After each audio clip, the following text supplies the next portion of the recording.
Assalamualaikum warahmatullahi wabarakatuh. Selamat datang kembali di channel Franz Apriliadi. Pada video bagian ke-6 ini, kita lanjutkan pembahasan video sebelumnya. Jika di video kelima kita telah belajar tentang ragam teks itu seperti apa, maka di video ini kita lebih ke arah implementasinya dalam bentuk soal. Langsung saja ke soal nomor 1. Kira-kira jawaban yang paling tepat terletak di jawaban yang mana? Apakah A, B, C, atau D? Ya, soal nomor 1 ini jawabannya adalah B, eksposisi. Ada yang masih ingat apa itu teks eksposisi? Jadi, teks eksposisi itu adalah teks yang bertujuan memberikan informasi dengan disertai fakta atau alasan yang sifatnya logis.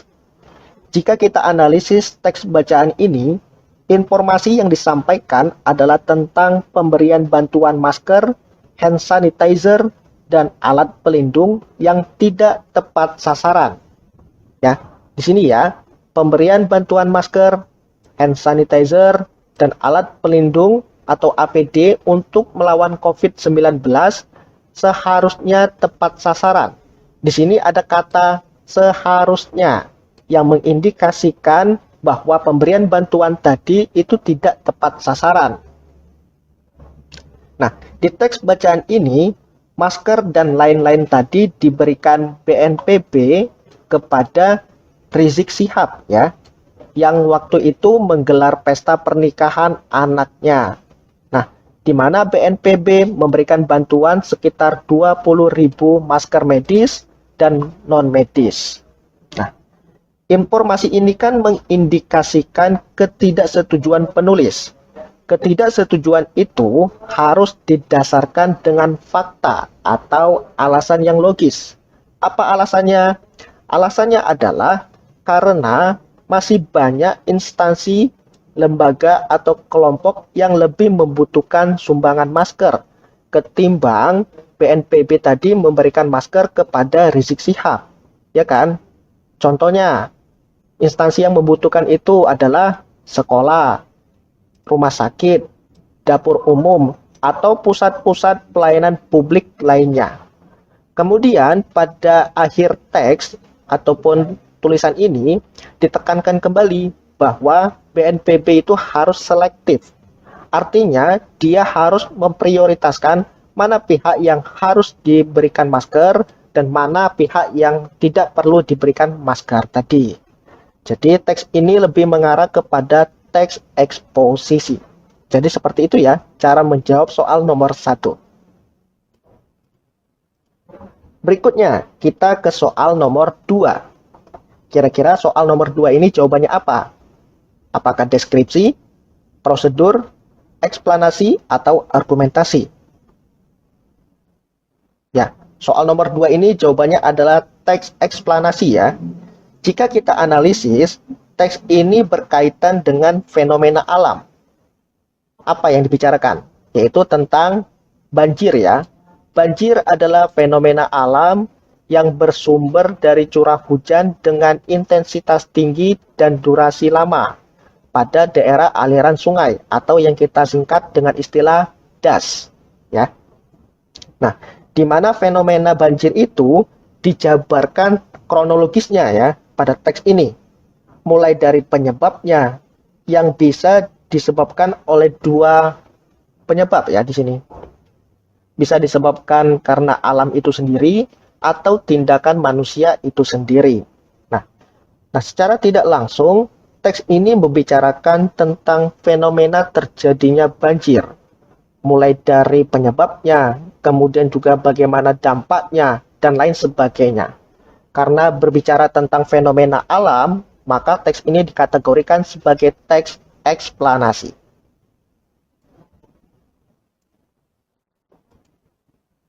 Berikutnya ke soal nomor 3. Kira-kira soal nomor 3 ini jawabannya apa? Ya, soal nomor 3 ini jawabannya juga sama, yaitu teks eksplanasi.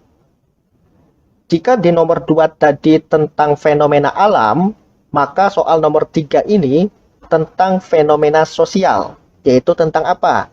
Ini kan tentang cyberbullying atau perundungan di media sosial, khususnya media sosial yang banyak sekali digunakan ataupun yang memberikan kesempatan masyarakat untuk berkomentar apa adanya. Nah, jika salah komentar, maka perundungan itu kemungkinan bisa terjadi. Nah, fenomena cyberbullying ini digambarkan kronologinya, mulai dari konsepnya, ya kan? Konsep cyberbullying itu apa? Jadi cyberbullying itu merupakan fenomena sosial baru yang muncul karena perkembangan teknologi dan komunikasi, ya kan? Dijelaskan definisinya seperti apa. Kemudian prosesnya juga dijelaskan di sini. Jadi aktivitas cyberbullying itu dilakukan dengan cara mengirimkan komentar yang mengandung kebencian di media sosial, blog, email, atau postingan seseorang. Jadi prosesnya itu juga digambarkan. Kemudian juga digambarkan tentang dampak dari cyberbullying itu sendiri. Dampaknya itu seperti apa? Dampaknya bisa merugikan banyak pihak. Misalkan ada keinginan untuk bunuh diri, ya kan? Bisa mengancam kondisi psikologis korban dan lain sebagainya.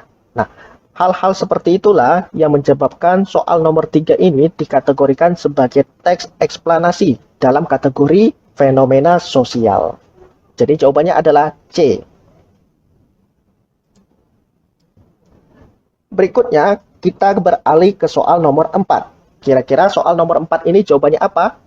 Apakah deskripsi, eksposisi, eksplanasi, atau editorial? Ya, soal nomor 4 ini jawabannya adalah C ya, teks editorial, yaitu teks yang memuat informasi penulis tentang peristiwa yang ada di sekitarnya. Jika kita analisis teks bacaan ini, informasi yang disampaikan pada teks tersebut yaitu tentang apa? Tentang pemberian vaksin yang belum selesai, ya kan? Gimana? Informasi yang mengatakan pemberian vaksin yang belum selesai itu. Di sini kan, di paragraf kedua, pemberian vaksin karena memang penelitian terhadap vaksin itu belum juga usai, ya kan? Karena penelitiannya belum usai, maka belum adanya pemberian vaksin secara merata. Seperti itu, maka WHO belum menganjurkan pemberian vaksin tersebut. Kemudian pada teks bacaan ini ada tidak informasi yang mengindikasikan suatu pendapat dari seorang penulis itu? Ada kan? Di paragraf ketiga ini. Nah, di sini dikatakan bahwa pemerintah mungkin bermaksud baik menyampaikan janji soal vaksin agar masyarakat tidak panik. Ya kan? Ini merupakan pendapat dari seorang penulis terkait dengan fenomena pemberian vaksin yang belum juga usai tadi, ya kan? Nah, pada dasarnya teks editorial itu sama dengan teks berita. Kalau teks berita itu tidak boleh ada pendapat penulis, akan tetapi kalau teks editorial boleh memasukkan opini atau pendapat penulis terkait dengan fenomena yang baru saja terjadi tersebut, atau fenomena yang ada di sekitar kita. Jadi seperti itu. Otomatis soal nomor 4 ini jawabannya adalah D, editorial. Berikutnya kita beralih ke soal nomor 5. Kira-kira soal nomor 5 ini jawabannya apa? Soal nomor 5 ini jawabannya adalah D ya, prosedural atau teks prosedur. Jika kita analisis teks bacaan ini, kenapa teks ini dapat dikategorikan sebagai teks prosedur? Karena teks ini menekankan informasi dalam menggunakan sesuatu ya, atau cara menggunakan sesuatu, yaitu tentang cara menggunakan apa? Menggunakan Instagram kan? Nah, di sini yang ditekankan adalah bagaimana kita menggunakan Instagram di smartphone Android. Kemudian dalam teks prosedur itu juga ada langkah-langkah kerjanya. Di sini juga ada. Biasanya ditandai dengan penggunaan kata-kata penanda. Di teks ini ada penggunaan kata pertama. Berarti ini kan mengindikasikan kegiatan atau langkah pertama. Kemudian setelah, berarti kan mengindikasikan kegiatan selanjutnya. Kemudian ada kata lalu, mengindikasikan langkah kerja berikutnya juga. Kemudian juga ada kata selanjutnya, yang mengindikasikan tahapan-tahapan yang harus dilakukan seseorang dalam menggunakan ataupun mengoperasikan Instagram itu di HP-nya masing-masing. Jadi seperti itu. Nah, otomatis soal nomor 5 ini jawabannya adalah D ya, teks prosedural atau teks prosedur.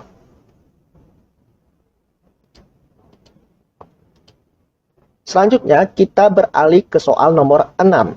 Kira-kira soal nomor 6 ini jawabannya apa? Apakah A, B, C, atau D? Ya, soal nomor 6 ini jawabannya adalah A ya, teks deskripsi. Jika kita analisis, yang dideskripsikan di teks ini adalah suatu binatang ya, yaitu binatang kucing. Nah, kemudian yang dideskripsikan itu hanya satu objek, ya kan? Yaitu binatang kucing tadi, dengan karakteristik khasnya. Mulai dari bentuknya itu seperti apa, ya kan? Bentuk fisiknya. Kucing itu hampir sama persis dengan harimau. Nah, ini juga digambarkan. Kemudian digambarkan juga bentuk rahangnya, bentuk giginya, kukunya, dan lain sebagainya. Kemudian juga digambarkan juga ukuran tubuhnya, ya kan? Kemudian juga digambarkan tentang corak dan motif bulunya, dan lain sebagainya. Nah, informasi-informasi ini merupakan informasi yang sifatnya detail tentang hewan bernama kucing tadi, ya kan? Jadi yang dideskripsikan itu hanya satu objek, yaitu binatang kucing, yang memiliki karakteristik tersendiri dari bagian binatang kucing tadi. Jadi seperti itu. Jadi jawaban soal nomor 6 ini adalah teks deskripsi. Berikutnya, kita beralih ke soal nomor 7. Kira-kira soal nomor 7 ini jawabannya apa? Apakah deskripsi, eksposisi, eksplanasi, atau teks LHO? Ya, soal nomor 7 ini jawabannya adalah teks laporan hasil observasi. Jika kita perhatikan dan kita analisis ya, teks ini yang ditekankan juga binatang kucing, ya kan? Tetapi informasi yang disampaikan ataupun yang tertulis pada teks bacaan ini masih bersifat umum. Misalnya di sini informasi umumnya itu bahwa kucing itu merupakan suatu hewan yang memiliki berbagai macam jenis, ya kan? Ada kucing Anggora, ada kucing kampung kalau di Indonesia, ada kucing Persia, dan ada kucing hutan. Kemudian jika dilihat dari garis keturunannya, itu ada kucing galur murni seperti Persia, Siam, Manx, Sphinx, dan lain seterusnya. Jadi seperti itu.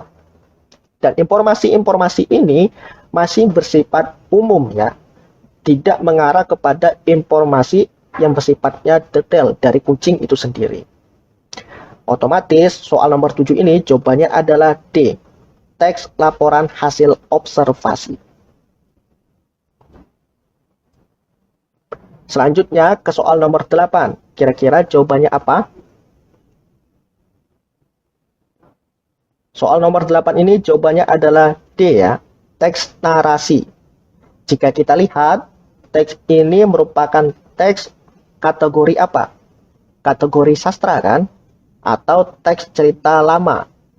Biasanya teks-teks kategori sastra atau teks cerita lama itu memuat informasi ataupun menggunakan kata-kata yang mengindikasikan kronologi waktu. Misalnya pada teks bacaan ini ditandai dengan penggunaan kata setelah berapa lama kemudian, ya kan? Di sebuah hutan belantara, di sebuah mengindikasikan suatu informasi tempat. Kemudian setelah berapa lama kemudian, ini kan mengindikasikan peralihan waktu, ya kan? Ada proses perubahan waktu yang digambarkan pada teks bacaan ini. Otomatis teks ini juga mengindikasikan suatu cerita yang terjadi pada suatu kondisi atau tempat tertentu. Dengan demikian, soal nomor 8 ini jawabannya adalah D, teks narasi. Selanjutnya kita beralih ke soal nomor 9. Kira-kira soal nomor 9 ini jawabannya apa? Ya, soal nomor 9 ini jawabannya adalah teks persuasi. Ya, mari kita analisis. Teks ini membicarakan ataupun menekankan informasi tentang fenomena virus corona yang menyerang jutaan jiwa, ya kan? Nah, salah satunya virus ini menyerang sistem pernapasan dan sistem imun yang ada di tubuh manusia, ya kan? Nah, di sini virus ini menyerang sel inang manusia di sistem pernapasannya. Ini merupakan informasi yang ditekankan pada teks bacaan ini. Oleh karena itu, agar kita tidak mudah terserang virus ini, maka penulis mengajak kepada pembaca untuk meningkatkan kewaspadaan. Kemudian pada akhir bacaan, ada kalimat yang menekankan, harusnya masyarakat Indonesia meningkatkan tingkat kewaspadaan dan kesadaran mengenai bahayanya virus ini. Ada kata harusnya di sini. Nah, kata harusnya ini mengindikasikan suatu penekanan, di mana masyarakat itu harus meningkatkan kewaspadaan, meningkatkan imunitas, dan meningkatkan protokol kesehatan agar tidak mudah terjangkit virus corona. Ada penekanan di situ. Dan biasanya kalau teks bacaan itu merupakan teks persuasi, ada maksud. Dan maksud itu biasanya terletak pada akhir teks atau akhir bacaan itu sendiri. Jadi seperti itu. Otomatis soal nomor 9 jawabannya adalah B, persuasi. Oke, itulah penjelasan singkat terkait dengan materi tentang ragam teks dan soal-soalnya. Saya ingatkan kembali bagi teman-teman yang belum subscribe, silakan subscribe dan silakan juga bergabung di grup Telegram Siap Bahasa Indonesia. Karena di grup Telegram nanti saya akan sering kali membagikan informasi-informasi dan soal-soal untuk persiapan tes kebahasaan yang akan teman-teman ikuti. Saya rasa cukup.